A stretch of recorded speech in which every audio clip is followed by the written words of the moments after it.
Now to the mayor's race, where Mayor-elect Zohran Mamdani is moving quickly to usher in what he calls a new era in city government. Political reporter Marcia Kramer is live in Corona, Queens, where he introduced a team of advisors. Marcia. Well, what happened here is that the mayor-elect just ended a press conference at what I would call the historically significant Unisphere here in Corona, Queens. He announced a 5-person team, all women, including former First Deputy Mayor Maria's Torres Springer, to lead his transition. Now, it was a wide-ranging press conference. He did with everything from his desire to work with President Trump, his desire to make his campaign pledges a reality, but most important, he talked about the need to end politics as usual in New York City.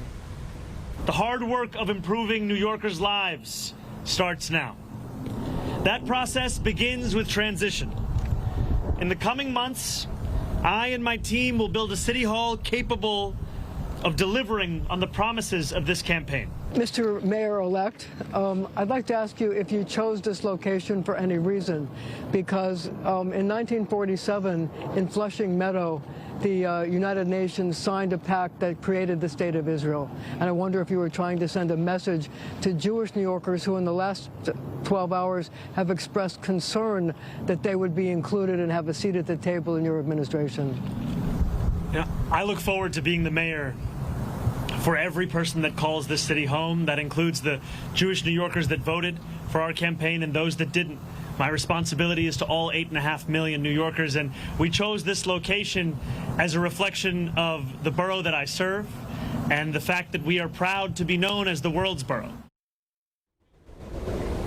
Now, the mayor-elect talked about a long list of people he'd like to meet with, including Jamie Dimon and people from the business community. He said he'd also like to meet with President Trump to discuss mutual ways that they could help the city.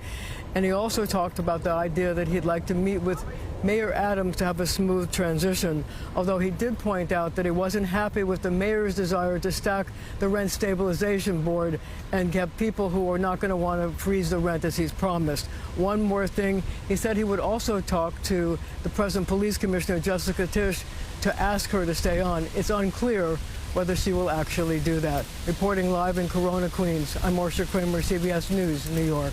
Marcia, thank you. Just hours after New York City's mayoral election, the city's fire commissioner says he will resign. Robert Tucker has led the FDNY since August of last year. A spokesperson says Tucker's resignation is in part because of the coming change in administration. He'll step down on December 19th. Mayor Eric Adams released a statement saying Tucker led the FDNY with courage, passion, and a sincere dedication to public safety. Tucker had served as chairman and CEO of a security firm before becoming FDNY commissioner. New Yorkers are sharing their opinions about Mamdani's projected victory. I think his win and the other ones, like in Jersey and Virginia, are representative of like a wave of change across the country. Como. Yeah. Why is that? I don't know. I just figure maybe he's a better choice, but I don't know. We'll see. I'm hoping he's going to be good. I'm not bad.